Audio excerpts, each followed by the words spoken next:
सोचो एक सुबह है, आसपास बिल्कुल शांति है, मौसम खुला हुआ है, धूप नर्म है और हवा हल्की सी ठंडी। फ्रांस नाम का एक छोटा सा लड़का अपनी गली से स्कूल की तरफ चल रहा है, लेकिन आज उसके कदम भारी हैं। वो लेट हो चुका है और सबसे बड़ी बात यह है कि आज क्लास में पार्टिसिपल्स का टेस्ट होने वाला था। फ्रांस को पार्टिसिपल्स के बारे में कुछ भी नहीं आता, ना रूल्स ना एग्जाम्पल्स, कुछ भी नहीं। उसका दिल जोर जोर से धड़क रहा है। हर कदम के साथ उसके दिमाग में सिर्फ एक ही ख्याल घूम रहा है, आज तो एम हैमिल पक्का डांटेंगे। एक पल के लिए वो रुक जाता है। उसकी नजर पास के जंगल की तरफ जाती है, जहां चिड़िया खुशी से चहक रही होती हैं। स्कूल के पीछे खुले मैदान में प्रशियन सोल्जर्स ड्रिल कर रहे होते हैं। सब कुछ इतना जिंदा और खुला लग रहा होता है कि स्कूल और ग्रामर उसके सामने बिल्कुल बेकार लगने लगता है। फ्रांस के मन में ख्याल आता है, क्या हो जाएगा अगर आज स्कूल ना जाऊं? आज बाहर ही घूम लूं, कल पढ़ लूंगा। ये कल उसके लिए बहुत आसान शब्द था, हमेशा का बहाना। लेकिन फिर वो एक गहरी सांस लेता है, अपना बैग ठीक करता है और स्कूल की तरफ चल देता है। रास्ते में टाउन हॉल के पास पहुंचते ही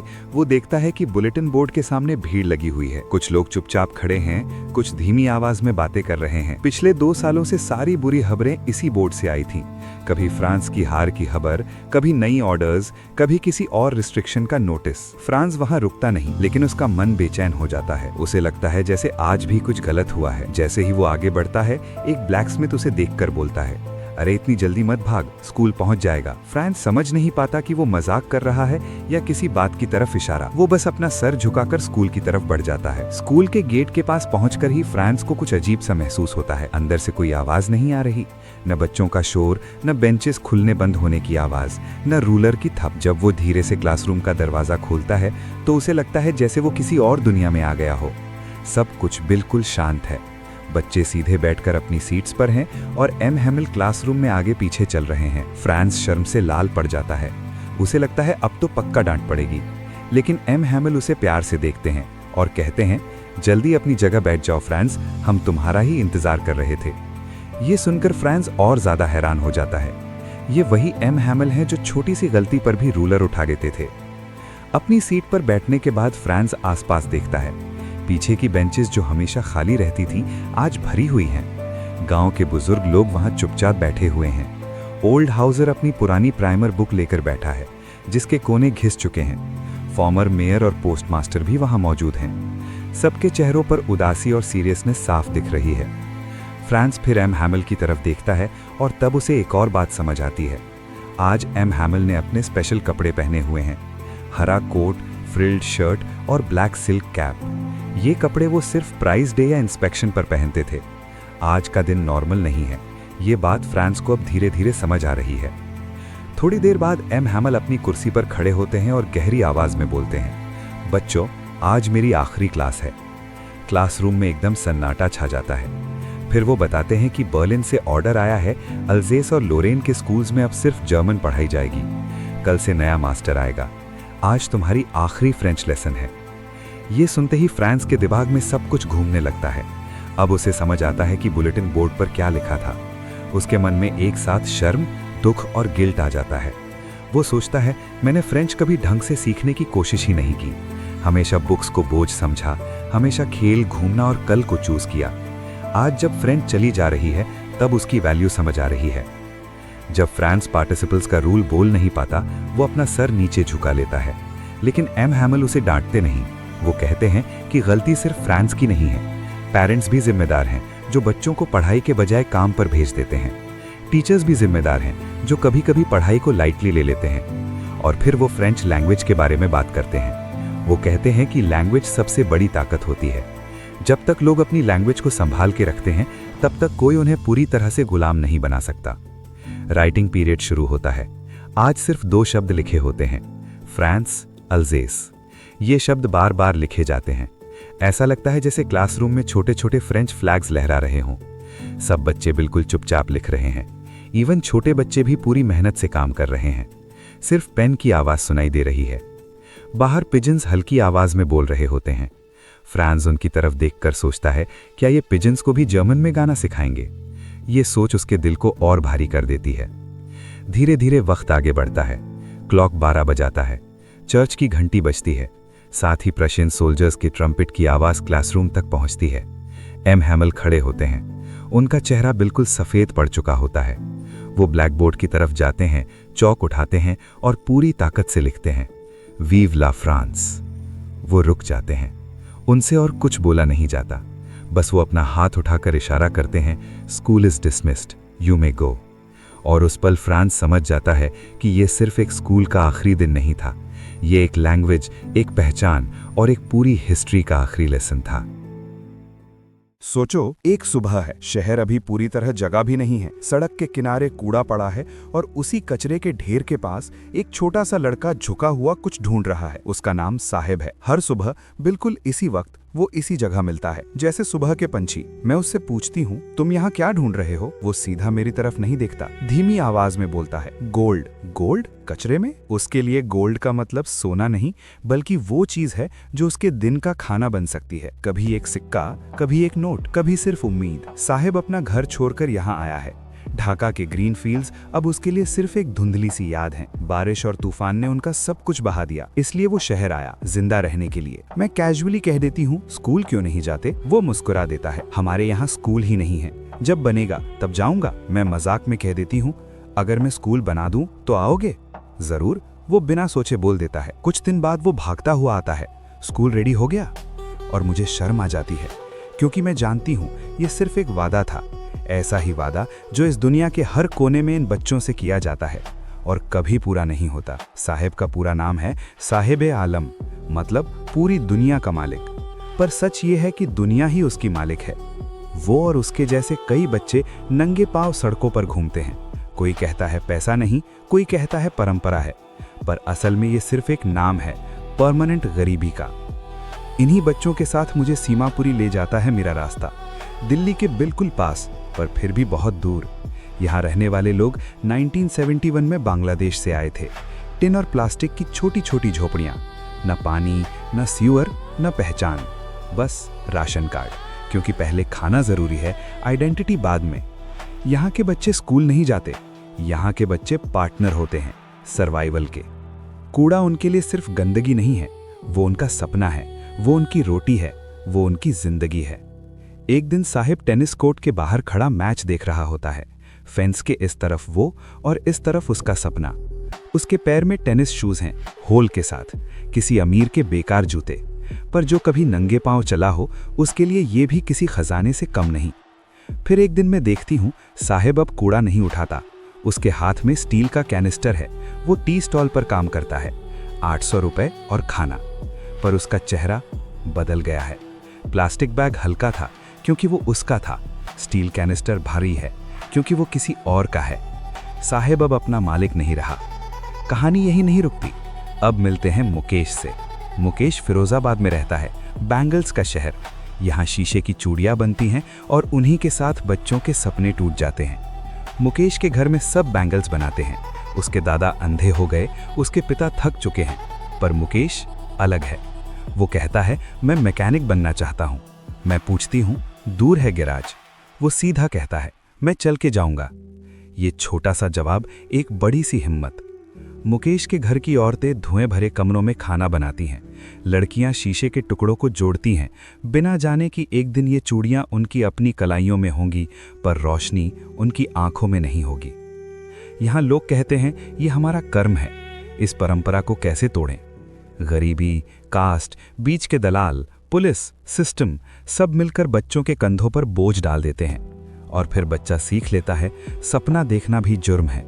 पर मुकेश अभी सीखा नहीं है। वो कार के सपने देखता है, प्लेन के नहीं, क्योंकि प्लेन यहाँ से कम ही दिखते हैं। और इसीलिए इस चैप्टर का नाम है लॉस्ट स्प्रिंग, क्योंकि ये बच्चे बचपन में ही बड़े हो जाते हैं। उनकी स्प्रिंग, उनकी खुशी, उनके सपने कहीं खो जाते हैं। ये कहानी सिर्फ साहिब और मुकेश की नहीं है, ये हर उस बच्चे की कहानी है जिसका फ्यूचर प्रेजेंट में ही छीन लिया जाता है।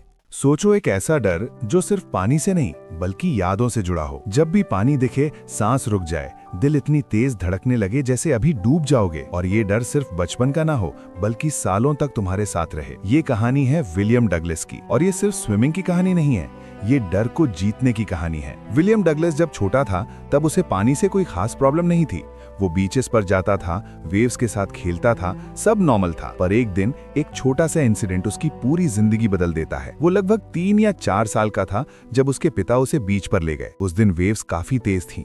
अचानक एक बड़ी वेव आई और डगलस पानी के नीचे चला गया। कुछ सेकंड्स के लिए ही सही, पर उस पल का डर उसके दिमाग में इतना गहरा बैठ गया कि वो याद कभी उसका पीछा नहीं छोड़ पाई। उसे बचा लिया गया, पर पानी का डर उसके अंदर बीज की तरह बो दिया गया। टाइम गुजरता गया, डगलस बड़ा होता गया, पर वो डर कहीं ना कहीं जिंदा रहा। जब वो लगभग 10 या 11 साल का हुआ, उसने सोचा कि इस डर को खत्म करना पड़ेगा। इसी सोच के साथ वो YMCA स्विमिंग पूल ज्वाइन करता है। उसे लगता है कि ये जगह सेफ है, पानी ज्यादा गहरा नहीं है और कुछ गलत नहीं होगा। शुरू के कुछ दिन सब ठीक रहते हैं। वो धीरे धीरे पूल में आता है, वॉल पकड़कर चलना सीखता है और थोड़ा कॉन्फिडेंस भी बनने लगता है।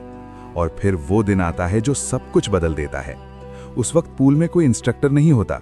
डगलस अकेला होता है और वॉल के पास खड़ा होता है। तभी एक बड़ा सा लड़का आता है। मजाक में बिना सोचे समझे वो डगलस को सीधा पूल के डीप एंड में धकेल देता है। उस पल जैसे सब कुछ बदल जाता है। डगलस पानी के नीचे चला जाता है। उसे लगता है कि वो सीधा बॉटम तक जाएगा, फिर वॉल को पुश करके ऊपर आ जाएगा।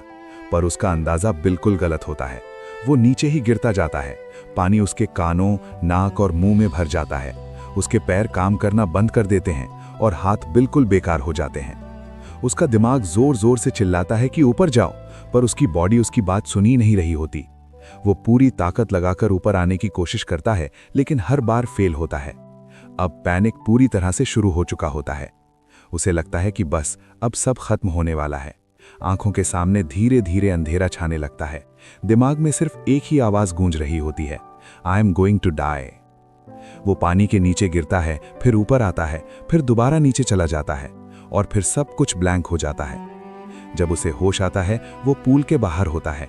किसी ने उसे बचा लिया होता है, पर जो चीज उस दिन नहीं बच पाती वो थी उसकी हिम्मत। इस इंसिडेंट के बाद डगलस पानी से सिर्फ डरने नहीं लगता, बल्कि पानी से नफरत करने लगता है। हर लेक, हर रिवर, हर स्विमिंग पूल उसके लिए खौफ बन जाता है। उसका डर इतना गहरा हो जाता है कि वो जिंदगी के कई मौके छोड़ देता है। Fishing, boating, swimming. वो खुद से कहने लगता है कि वो ये सब नहीं कर सकता, और इस तरह डर जीत जाता है। पर कहानी यहीं खत्म नहीं होती। डगलस अब अडल्ट हो चुका होता है और एक दिन वो डिसाइड करता है कि बस अब और नहीं, वो पूरी जिंदगी इस डर के साथ नहीं रह सकता। वो एक स्विमिंग इंस्ट्रक्टर हायर करता है। इंस्ट्रक्टर उसे एक सिंपल सी बात समझाता है कि डर बॉडी का नहीं होता, डर दिमाग का होता है। ट्रेनिंग शुरू होती है। पहले दिन से स्विमिंग नहीं होती, पहले ब्रीदिंग सिखाई जाती है। डगलस सीखता है कि पानी के अंदर अपनी सांस कैसे कंट्रोल करनी है और पैनिक को कैसे रोकना है। फिर वो फ्लोटिंग सीखता है, फिर किकिंग और फिर प्रॉपर स्ट्रोक्स। हर दिन धीरे धीरे प्रैक्टिस होती है। कभी कभी डर वापस आता है, दिल फिर से तेज धड़कने लगता है, पर इस बार डगलस रुकता नहीं। महीनों तक ट्रेनिंग चलती रहती है और फिर एक दिन वो खुद से पूल के डीप एंड में जंप करता है और सेफली बाहर निकलता है, जिंदा, स्ट्रांग और जीता हुआ। पर वो यहीं नहीं रुकता। वो लेक्स में स्विम करता है, रिवर्स में जाता है और एक दिन वार्म लेक में भी बिना किसी डर के स्विम करता है।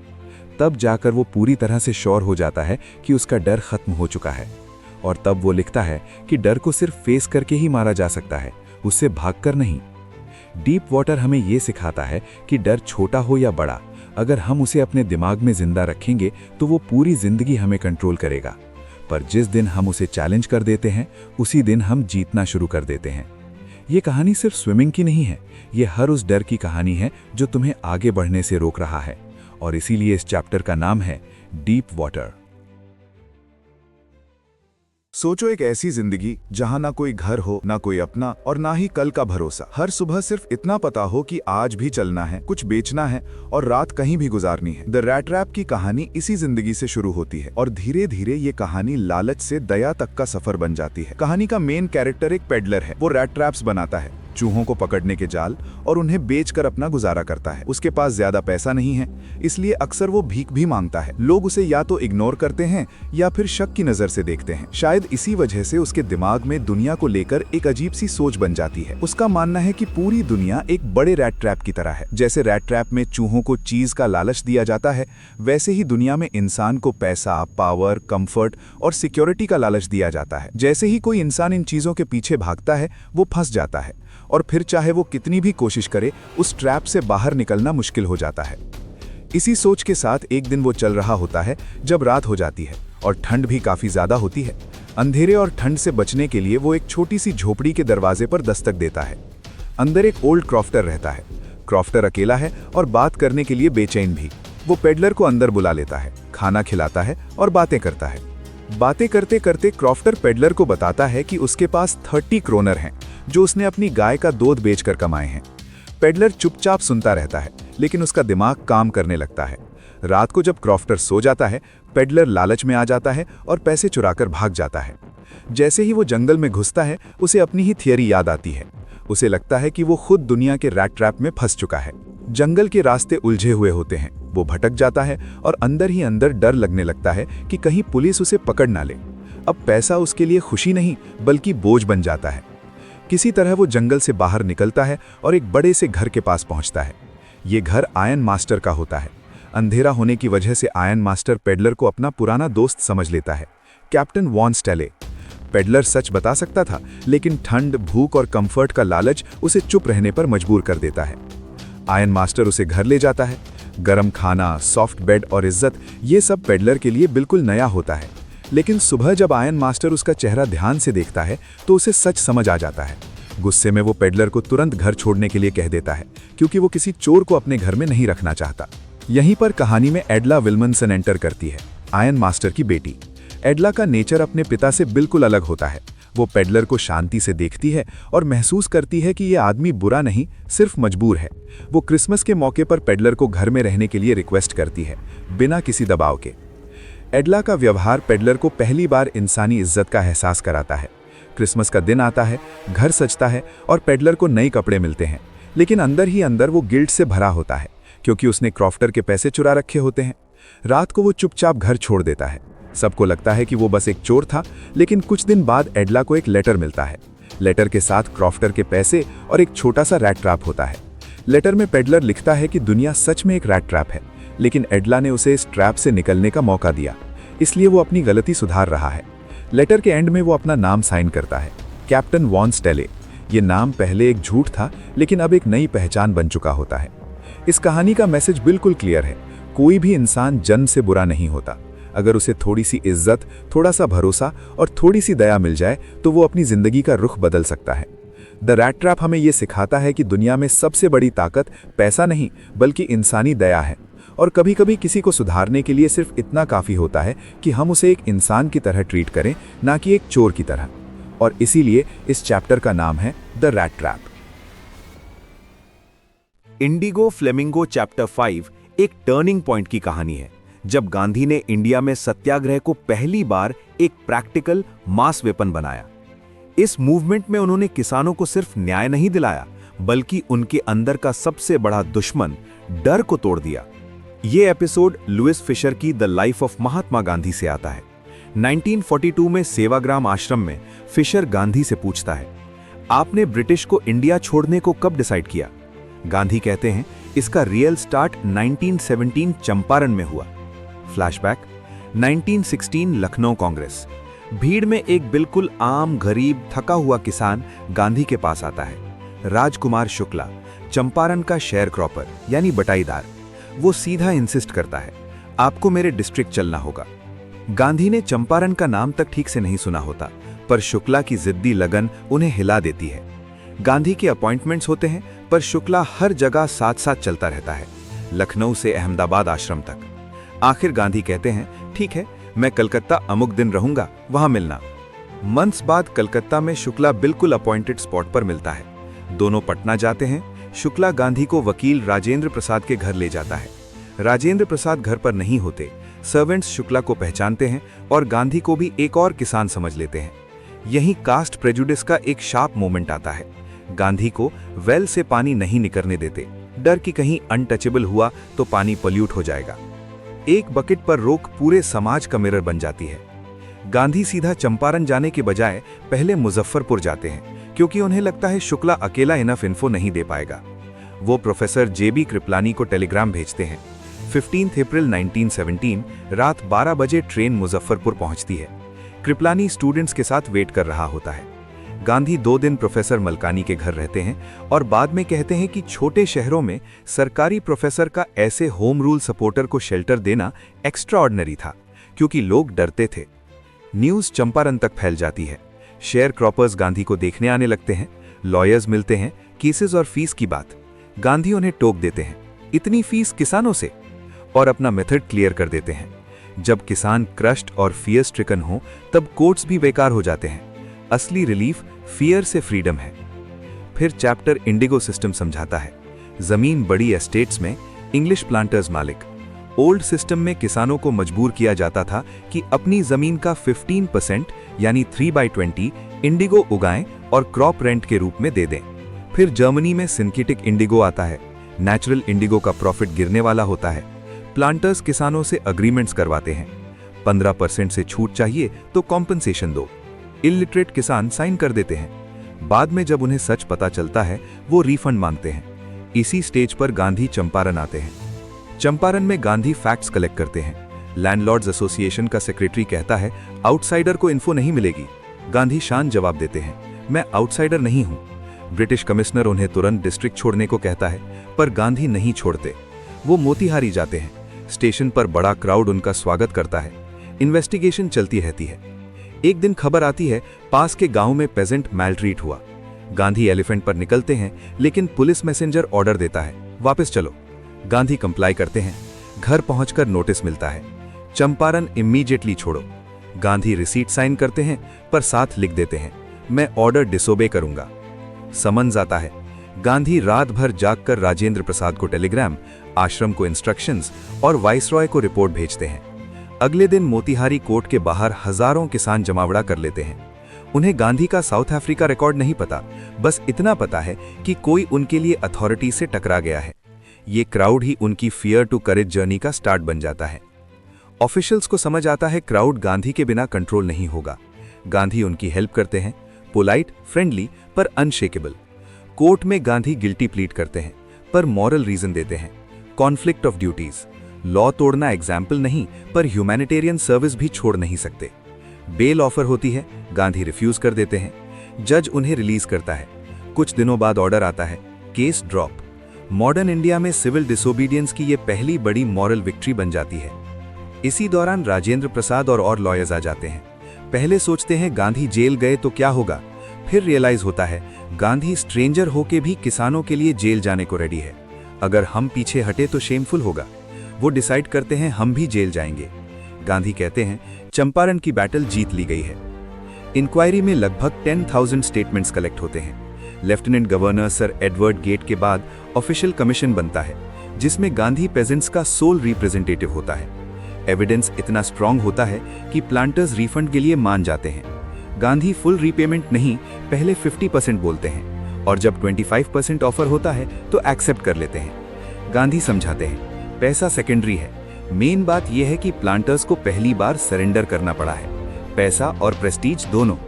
किसानों को अपने राइट्स का एहसास होता है और करे जाता है। कुछ सालों में ब्रिटिश प्लांटर्स एस्टेट्स छोड़ देते हैं, जमीन किसानों को मिलती है और इंडिगो शेयर क्रॉपिंग खत्म हो जाती है। गांधी यही नहीं रुकते। विलेजेस में स्कूल्स, टीचर्स, कस्तूरबाई का क्लीनलीनेस ड्राइव, डॉक्टर का लिमिटेड मेडिसिन से ट्रीटमेंट, पावर्टी का रॉ फेस सामने आता है। एक औरत के पास बस एक ही साड़ी। साथ ही गांधी आश्रम discipline, accounts, letters, sanitation trenches सब डिटेल में चलाते हैं। गांधी कहते हैं चंपारण उनकी लाइफ का टर्निंग पॉइंट था। उन्होंने बस इतना डिक्लेयर किया कि ब्रिटिश उन्हें उनके ही देश में ऑर्डर नहीं कर सकते, पर ये डिफाइंस से नहीं बल्कि किसानों की डिस्ट्रेस रिलीव करने से ग्रो हुआ। एंड में जब लॉयर्स इंग्लिशमैन चार्ल्स फ्रियर एंड्रूज को सपोर्ट के लिए बुलाना चाहते हैं, गांधी मना कर देते हैं। प्रॉप मत ढूंढो, कॉज जस्ट है, अपने आप पर रिलाई करो। राजेंद्र प्रसाद को सेल्फ रिलायंस का लेसन मिलता है। इसीलिए इंडिगो की कहानी इंडिगो से ज्यादा बड़ी कहानी है। ये कहानी है एक अनपढ़ किसान की हिम्मत की, एक लीडर की क्लैरिटी की, और एक समाज की उस पहली आजादी की, डर से आजादी। एक फिल्म स्टूडियो जहां सपने बनते हैं, जहां लाइट्स, कैमरा और एक्टिंग से एक पूरी दुनिया रच दी जाती है। लेकिन इस चमकती दुनिया के पीछे एक अंधेरा कोना भी था।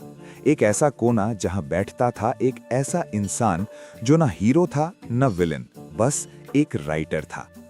मद्रास के जेमिनी स्टूडियो में 1950 के दशक का दौर, इंडिया का सबसे बड़ा फिल्म स्टूडियो, हजारों लोग, हजार काम, makeup artists, dancers, actors, directors, और इन सब के बीच था एक छोटा सा ऑर्डिनरी दिखने वाला आदमी जिसे हम जानते हैं अशोका मित्रन के नाम से। वो स्टूडियो का हर सीक्रेट अपनी आंखों में समेटे बैठा था और वो देख रहा था सब कुछ चुपचाप, खामोशी से। ये कहानी शुरू होती है एक मेकअप रूम से। जेमिनी स्टूडियो का मेकअप डिपार्टमेंट कोई छोटा विभाग नहीं था। वहां काम करते थे 80 से भी ज्यादा लोग। सोचो जरा, 80 लोग सिर्फ चेहरों को रंगने के लिए। और इन सब में था एक सीनियर मेकअप आर्टिस्ट। उसके पास था एक खास चीज, एक मेकअप प्रोडक्ट जिसे कहते थे पैनकेक। और वो पैनकेक का डब्बा वो कभी किसी को नहीं देता था, क्योंकि उसे लगता था ये सिर्फ उसका हक है। ये उसकी पावर थी, एक छोटी सी रिडिकुलस पावर, लेकिन पावर थी। अशोका मित्रन ये सब देख रहे थे, मुस्कुराते हुए, ऑब्जर्व करते हुए। और वो जानते थे ये स्टूडियो सिर्फ फिल्में नहीं बनाता, ये इंसानों की फितरत भी एक्सपोज करता है। लेकिन फिर कुछ हुआ, कुछ ऐसा जो किसी ने एक्सपेक्ट नहीं किया था। स्टूडियो के मालिक SS वासन एक दिन एक बड़ा डिसीजन लेते हैं। वो बुलाते हैं फ्रैंक बुकमैन को, एक अमेरिकन मॉरलिस्ट। उनका एक मूवमेंट था मॉरल रीआर्ममेंट। उनकी एक थिएटर ग्रुप आती है एक प्ले लेकर जिसका नाम था जोदम वैली, और जेमिनी स्टूडियो के सारे एम्प्लॉइज को जबरदस्ती वो प्ले दिखाया जाता है। कोई नहीं समझा, ना हिंदी में था, ना तमिल में, इंग्लिश में था, और वो भी ऐसी इंग्लिश जो सिर्फ हैवी लिटरेचर में मिलती है। सब बैठे रहे, आंखें खुली, दिमाग बंद। क्लैपिंग भी हुई, बिना समझे। अशोका मित्रन भी वहां थे और उन्होंने देखा कैसे एक पूरी क्राउड बिना समझे एंथुजियास्टिकली रिएक्ट कर रही थी। ये था एक इंडियन स्टूडियो का एक अनकंफर्टेबल सच। और फिर आया वो मोमेंट जो इस पूरी स्टोरी का सबसे मिस्टीरियस ट्विस्ट है।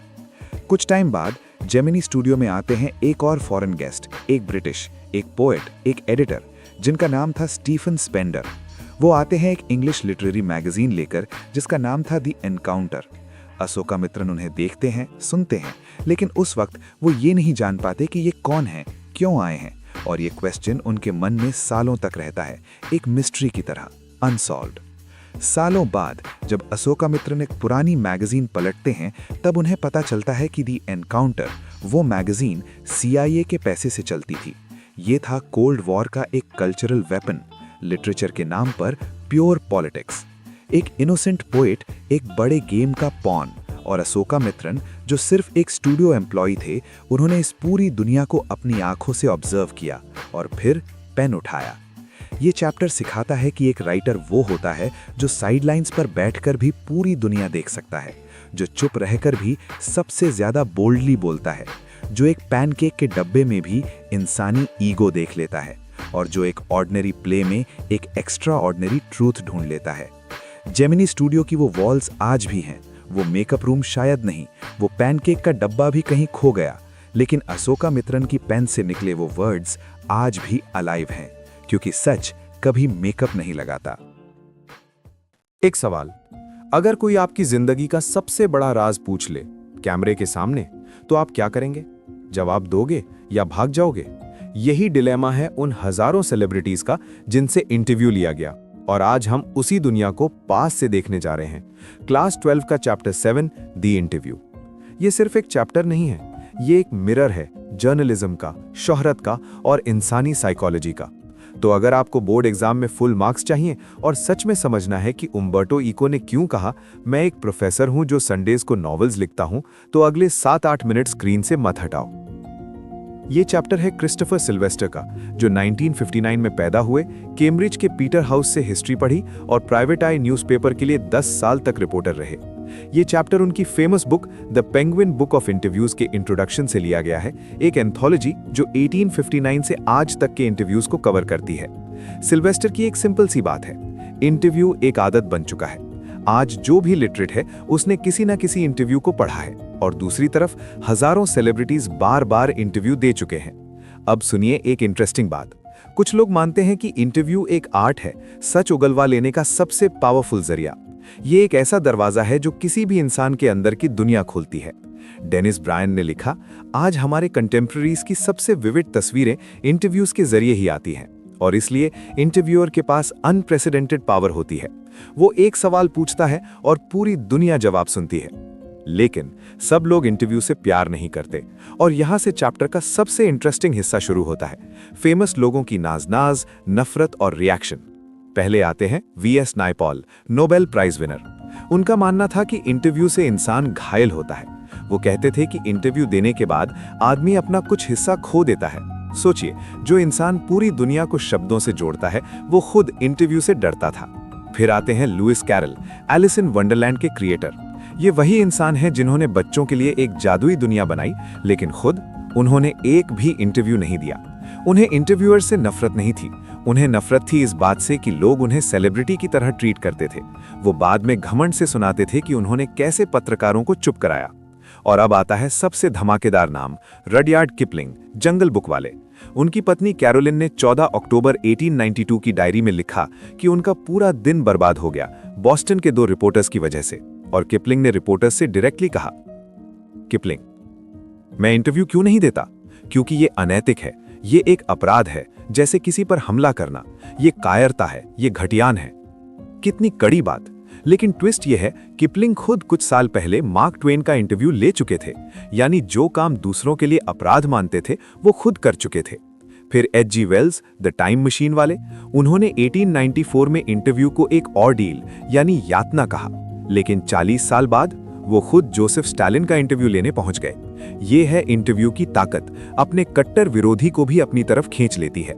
और सॉल बेलो, जो खुद काफी बार इंटरव्यू दे चुके थे, उन्होंने कहा, इंटरव्यू ऐसे लगता है जैसे कोई आपकी विंड पाइप पर अंगूठा रख दे, यानी दम घुटने वाला एहसास।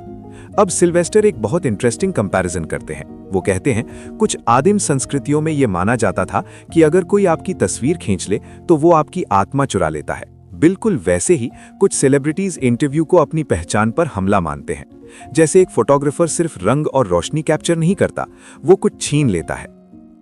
अब आता है चैप्टर का दूसरा और सबसे ज्यादा इंपॉर्टेंट हिस्सा, पार्ट 2। यहां हमें मिलते हैं उम्बर्टो इको, एक Italian genius, university of Bologna के प्रोफेसर और सेमायोटिक्स के वर्ल्ड फेमस स्कॉलर। सेमायोटिक्स क्या होती है? ये साइंस और सिंबल्स की स्टडी है। इको एक ऐसे आदमी थे जो एकेडमिक बुक्स लिखते थे, चिल्ड्रंस बुक्स लिखते थे, न्यूज़पेपर आर्टिकल्स लिखते थे, और फिर 1980 में उन्होंने लिखी द नेम ऑफ द रोज, जो एक डिटेक्टिव स्टोरी भी है, फिलॉसफी भी है और मिडीवल हिस्ट्री भी। और ये नॉवल सोल्ड हुई 10 करोड़ से ज्यादा कॉपीज। ये इंटरव्यू लिया मुकुंद पद्मनाभन ने द हिंदू के लिए। मुकुंद, डेविड लॉज ने कहा था कि मैं समझ नहीं पाता कि एक आदमी इतना सब कैसे कर सकता है। इको, शायद मैं बहुत कुछ करने का इंप्रेशन देता हूं, लेकिन सच में मैं हमेशा एक ही काम कर रहा हूं। मुकुंद, वो क्या? इको, ये एक्सप्लेन करना मुश्किल है। मेरी कुछ फिलोसॉफिकल इंटरेस्ट हैं और मैं उन्हें अपने एकेडमिक वर्क में भी परस्यू करता हूं और नॉवेल्स में भी।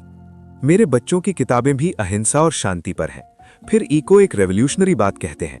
इको, मेरे पास एक राज है। अगर यूनिवर्स के तमाम एटम से एम्प्टी स्पेसेस हटा दिए जाएं, तो पूरा यूनिवर्स मेरी मुट्ठी जितना हो जाएगा। वैसे ही हमारी जिंदगी में भी एम्प्टी स्पेसेस हैं। मैं उन्हें इंटरस्टिसेस कहता हूं। वो समझाते हैं, मान लीजिए आप मेरे घर आ रहे हैं, आप लिफ्ट में हैं, वो इंटरस्टिस है, एक खाली जगह, और मैं उस खाली जगह में एक आर्टिकल लिख लेता हूं। आपका एकेडमिक राइटिंग स्टाइल इतना प्लेफुल और पर्सनल क्यों है, जबकि एकेडमिक राइटिंग यूजुअली ड्राई होती है? इको, जब मैंने इटली में अपना पहला डॉक्टरल डिसर्टेशन प्रेजेंट किया, तो एक प्रोफेसर ने कहा, तुमने अपनी रिसर्च की पूरी कहानी सुना दी, गलतियों समेत। उन्होंने मेरी डिसर्टेशन एक किताब की तरह पब्लिश की। उस दिन मुझे समझ आया कि स्कॉलरली बुक्स भी रिसर्च की कहानी की तरह लिखनी चाहिए, और इसलिए इको के एसेज में नैरेटिव होती है, और इसलिए 50 साल की उम्र में उन्होंने नॉवेल्स लिखना शुरू किया। मुकुंद, लोग आपको सिर्फ नॉवेलिस्ट मानते हैं, क्या आपको ये बुरा लगता है? इको, हाँ, क्योंकि मैं खुद को एक यूनिवर्सिटी प्रोफेसर मानता हूं जो संडेज को नॉवेल्स लिखता हूं। ये मजाक नहीं है, मैं एकेडमिक कम्युनिटी के साथ आइडेंटिफाई करता हूं। लेकिन फिर वो मुस्कुराते हैं, अगर लोग सिर्फ नॉवेल्स पढ़ते हैं तो ठीक है, नॉवेल्स के जरिए मैं ज्यादा लोगों तक पहुंच सकता हूं। सेमायोटिक्स पर मेरी किताबें 10 लाख लोग नहीं पढ़ेंगे। Mukund, the name of the rose इतनी सीरियस नॉवेल थी, फिर भी इतनी पॉपुलर हुई, क्या आप हैरान हुए? इको, नहीं, जर्नलिस्ट्स हैरान होते हैं। वो मानते हैं कि लोग सिर्फ ट्रैश पसंद करते हैं, लेकिन दुनिया में 6 अरब लोग हैं। मेरी नॉवल ने 1.5 करोड़ कॉपीज बेची, यानी एक बहुत छोटे परसेंटेज तक पहुंची, और यही वो लोग हैं जो चैलेंजिंग एक्सपीरियंस चाहते हैं। ईको ऐड करते हैं, मैं भी रात 9 बजे डिनर के बाद टीवी देखता हूँ, मियामी वाइस या इमरजेंसी रूम। मुझे भी इसकी जरूरत है, लेकिन पूरे दिन नहीं। मुकुंद, क्या इस नॉवेल की सक्सेस का कारण मिडीवल हिस्ट्री से जुड़ा होना था? ईको, शायद, लेकिन मेरी अमेरिकन पब्लिशर ने कहा कि वो 3000 से ज्यादा कॉपीज बेचने की उम्मीद नहीं करती थी। अमेरिका में कोई कैथीड्रल नहीं देखा, लैटिन नहीं पढ़ी, उन्होंने एडवांस दिया 3000 कॉपीज का, लेकिन अमेरिका में 20-30 लाख कॉपीज बिची। ईको आखिर में कहते हैं, अगर यही नॉवल 10 साल पहले या 10 साल बाद आती, वैसी नहीं होती। कुछ चीजें सही वक्त पर होती हैं और वक्त ही उन्हें महान बनाता है।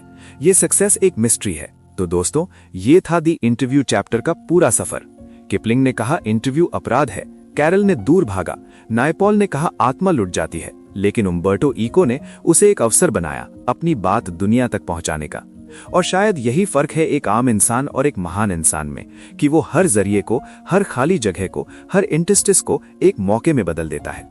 इंटरव्यू सिर्फ सवाल जवाब नहीं है, ये एक आईना है जिसमें एक इंसान की सोच, उसकी जिंदगी, उसके संघर्ष और उसकी सफलता की झलक मिलती है। सोचो, एक छोटी सी लड़की, एक छोटा सा टाउन और एक इतना बड़ा सपना जो उसकी पूरी रियलिटी से भी बड़ा हो। क्या सिर्फ सपने देख लेना गलत होता है, या फिर सपने ही हमें जीने की वजह देते हैं? आज हम बात करने वाले हैं क्लास 12 के चैप्टर गोइंग प्लेसेस की, जो आपकी टेक्स्ट बुक फ्लेमिंगो का एक बहुत ही इमोशनल और रियलिस्टिक चैप्टर है। ये कहानी है सोफी की। सोफी एक मिडिल क्लास फैमिली की लड़की है जो एक छोटे से इंडस्ट्रियल टाउन में रहती है। उसका परिवार फाइनेंशियली स्ट्रांग नहीं है। उसके फादर एक हार्ड वर्किंग, थोड़े स्ट्रिक्ट और प्रैक्टिकल इंसान हैं। उनका मानना है कि लाइफ में सिर्फ मेहनत और रियलिटी चलती है, सपने नहीं। सोफी का भाई जॉफ उसे थोड़ा समझता है, लेकिन वो भी ज्यादा एक्सप्रेसिव नहीं है। सोफी की प्रॉब्लम क्या है, या शायद उसकी स्ट्रेंथ? वो बहुत बड़े बड़े सपने देखती है। जब उसकी दोस्त जैंसी प्रैक्टिकल बातें करती है, जैसे स्कूल के बाद बिस्किट फैक्ट्री में जॉब करना, तब सोफी के दिमाग में कुछ और ही चल रहा होता है। उसे लगता है कि वो बुटीक खोलेगी, फैशन डिजाइनर बनेगी या फिर मैनेजर बन जाएगी। उसके सपने रियलिटी से बिल्कुल मैच नहीं करते, लेकिन उसके लिए वो बिल्कुल सच जैसे लगते हैं। और फिर एक दिन सोफी अपनी इमेजिनेशन को और भी आगे ले जाती है। वो अपनी दोस्त को बताती है कि उसकी मुलाकात हुई है एक फेमस फुटबॉल प्लेयर से, डैनी केसी से। डैनी केसी एक आयरिश फुटबॉलर है जो यूनाइटेड टीम के लिए खेलता है। रियल लाइफ में वो एक सेलिब्रिटी है, एक हीरो है। सोफी के लिए वो सिर्फ एक प्लेयर नहीं, बल्कि एक सिंबल है, एक एस्केप रूट है उसकी बोरिंग और लिमिटेड लाइफ से बाहर निकलने का। सोफी डिटेल में स्टोरी बनाती है, कैसे डैनी ने उससे मिलकर बात की, कैसे उसने उसे दोबारा मिलने का प्रॉमिस किया। जैंसी को थोड़ा डाउट होता है, लेकिन वो डायरेक्टली कुछ नहीं कहती। सोफी जानती है कि जैंसी प्रैक्टिकल है, इसीलिए वो उसे बोलती है कि किसी को मत बताना। पर जैंसी से कंट्रोल नहीं होता और बात फैल जाती है। घर पर जब सोफी के फादर को ये सब पता चलता है, तो वो उसकी बातों को सीरियसली नहीं लेते।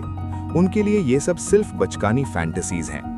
वो डैनी केसी के मैच के लिए एक्साइटेड होते हैं, लेकिन सोफी के क्लेम पर उन्हें बिल्कुल भरोसा नहीं होता। यहाँ ऑथर हमें एक स्ट्रॉन्ग कॉन्ट्रास्ट दिखाते हैं। एक तरफ सोफी का ड्रीम वर्ल्ड और दूसरी तरफ उसके फादर का हार्ड रियलिटी वर्ल्ड। स्टोरी का सबसे इमोशनल पार्ट तब आता है जब सोफी अपने इमेजिनेशन को ऑलमोस्ट रियलिटी बना देती है। वो अपने आप को कन्विंस कर लेती है कि डैनी उससे मिलने आएगा। वो कैनाल के पास उस जगह पर जाकर वेट करती है जहां उन्होंने मिलने का प्रॉमिस किया था। उस वक्त उसके दिमाग में इतनी स्ट्रॉन्ग इमेजेस चल रही होती हैं कि रीडर को भी लगने लगता है शायद डैनी सच में आ जाए। वो इमेजिन करती है कि डैनी आएगा, उससे स्माइल करेगा, उससे बात करेगा। वो अपने आप को एक स्पेशल इंसान फील करवाती है, लेकिन धीरे धीरे अंधेरा छाने लगता है और कोई नहीं आता। डैनी केसी कभी आने वाला ही नहीं था, क्योंकि वो मीटिंग कभी हुई ही नहीं थी। वो सिर्फ सोफी के दिमाग का एक खूबसूरत झूठ था। ये सीन बहुत पावरफुल है। एक लड़की जो अपनी रियलिटी से भागकर सपनों में जीना चाहती थी, वो आखिरकार उस सच का सामना करती है जो दर्द देता है। लेकिन ये सिर्फ हार्ट ब्रेक नहीं है, ये ग्रोइंग अप का मोमेंट है। ये रियलाइजेशन है कि हर सपना सच नहीं होता, लेकिन सपने देखना फिर भी इंसान की नेचर है। Author A.R. बार्टन ने इस चैप्टर के थ्रू मिडिल क्लास लाइफ की लिमिटेशंस को दिखाया है। सोफी का कैरेक्टर उन सब लोगों को रिप्रेजेंट करता है जो अपनी ऑर्डिनरी लाइफ से एस्केप चाहते हैं। उसके सपने अनरियलिस्टिक हैं, लेकिन उनमें एक इनोसेंस है। वो अटेंशन चाहती है, अप्रिसिएशन चाहती है और सबसे ज्यादा वो स्पेशल फील करना चाहती है। जॉफ का कैरेक्टर भी इंपॉर्टेंट है। सोफी अपने सीक्रेट्स उससे शेयर करती है क्योंकि वो उसकी दुनिया का एक साइलेंट लिसनर है। जॉफ खुद भी एक लिमिटेड लाइफ जी रहा है, लेकिन वो ज्यादा ग्राउंडेड है। उसके थ्रू हमें पता चलता है कि हर इंसान के पास अपनी प्राइवेट ड्रीम्स होते हैं, लेकिन सब उन्हें लाउडली एक्सप्रेस नहीं करते। गोइंग प्लेसेस का टाइटल भी सिंबॉलिक है। फिजिकली सोफी कहीं नहीं जा रही, वो वहीं छोटे टाउन में है, लेकिन मेंटली, इमोशनली, इमेजिनेशन के थ्रू वो बहुत दूर जा रही है। वो अपनी सिचुएशन से आगे बढ़ने की कोशिश कर रही है। इस चैप्टर का सेंट्रल थीम है फैंटेसी वर्सेस रियलिटी। जब रियलिटी टफ हो, लिमिटेड हो, बोरिंग हो, तो इमेजिनेशन एक सेफ स्पेस बन जाती है। लेकिन अगर हम इमेजिनेशन को रियलिटी समझने लगे तो हार्ट ब्रेक ऑलमोस्ट गारंटीड है। क्लास 12 के स्टूडेंट्स के लिए ये चैप्टर सिर्फ एक कहानी नहीं, ये एक मिरर है। आज के टाइम में social media, celebrity culture, reels और हाईलाइट मोमेंट्स देखकर हम सब कभी ना कभी सोफी बन जाते हैं। हम अपनी लाइफ को कंपेयर करते हैं और एक परफेक्ट ग्लैमरस वर्जन इमेजिन करते हैं। लेकिन कहानी ये नहीं कहती कि सपने मत देखो। कहानी ये कहती है सपने देखो, लेकिन उन्हें अचीव करने के लिए ग्राउंड पर खड़े रहना भी जरूरी है। सिर्फ इमेजिनेशन से लाइफ चेंज नहीं होती, एक्शन से होती है। आखिर में सोफी कनाल के पास अकेली बैठी रहती है। अंधेरा हो चुका है, उसका सपना टूट चुका है, लेकिन शायद उस टूटने में ही एक नई शुरुआत छिपी है। शायद वो अब थोड़ा ज्यादा मैच्योर होगी। शायद वो सपने देखना बंद नहीं करेगी, बस उन्हें थोड़ा रियलिस्टिक बना देगी। गोइंग प्लेसेस हमें ये सिखाता है कि हर इंसान के अंदर एक सोफी होती है जो कहीं और जाना चाहती है, जो अपनी करंट रियलिटी से बेटर लाइफ इमेजिन करती है। लेकिन असली हिम्मत तब होती है जब हम सपनों को सिर्फ कहानी नहीं बल्कि गोल बना देते हैं। सपने देखना गलत नहीं, पर उन्हें सच बनाने के लिए आंखें खुली रखना जरूरी है।